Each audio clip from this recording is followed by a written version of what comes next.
lot of opinions differ on this matter, but from my standpoint, self-sufficiency and self-reliance is the key to survival and preparedness. Gardening, from that theoretical standpoint, is completely essential. I mean, if your whole idea is to stay in the city and bug out if something happens, I personally would advise against that way of thinking. But if you do, be prepared to bring your gardening essentials with you when you go, because when you get there, you're going to need them. I can't imagine how anybody would think they could, in a post-SHTF situation, acquire what they need afterwards, or at least, be assured to acquire them afterwards. But I practice gardening. I have for about 20 years or more, maybe closer to 30. I forget how old I am. But this year, thought I'd show you I'm doing something a little different with my summer squash. What I'm going to do is plant it around the base of this apple tree. And the idea behind it being that when the squash plants grow, they grow those big shady leaves, that they'll keep the weeds from growing up around the base of the apple tree. I really haven't been able to find anything as far as whether apple trees and squash plants, particularly get along that well, but I'm going to give it a shot. This year I was going to not, or at least try not to purchase any sort of mulch material.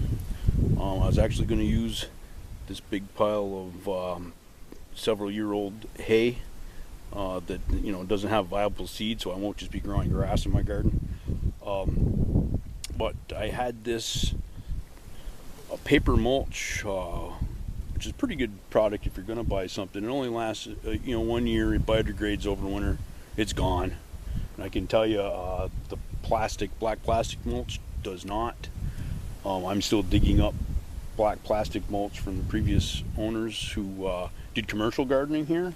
On a pretty large scale, and it's been 19 years, and I'm still digging it up every time I till my garden. So it breaks down somewhat, but it does not biodegrade and disappear. This paper mulch, on the other hand, does. I think it's like $17 a roll, and I wasn't going to use it.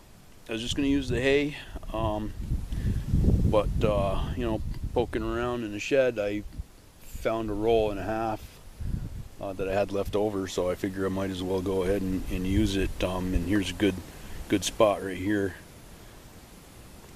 These are summer squash seeds, and I put the mulch around. I just sort of buried the ends with dirt.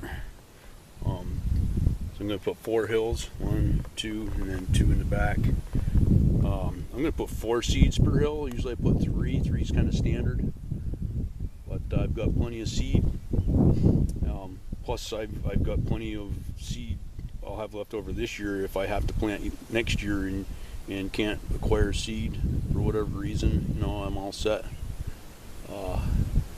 So I'm going to go ahead and plant 4 per hill. That way, if one doesn't come up, I still got 3. If all 4 come up, good enough. If 2 come up, good enough. But there should at least be more than 1 plant in each hill for sure. That way. But yeah, I just poke some holes in the ground, 3/4 of an inch or so. Drop a seed in each one. And out of habit, I grabbed 3. And fill them over with some dirt. Pack them down. But yeah, the whole point of this short video wasn't so much planting squash as just to relay that self-sufficiency is key, and food production is the key to self-sufficiency. While we're on the subject of gardening, one factor overlooked by people new to the idea sometimes is taking your transplants and putting them directly out in sun from inside on your windowsill. Wherever you have them. What they require is a hardening off period, which basically means you bring them outside for just a couple hours a day.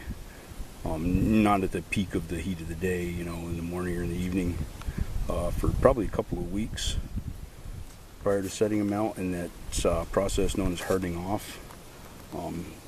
Now this year, the way the weather's been, there's been mainly cool days with the occasional blistering hot day, and even though I've been bringing my plants out, one of those intermittent hot days, mine actually got some damage.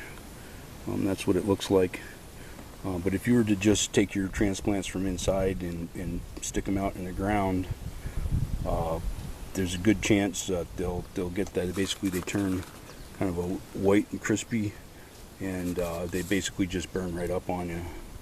You may get lucky, and if the weather's just right, and put them out and have them just get touched a little bit and snap back. But as a general rule, the hardening off process is necessary for transplants.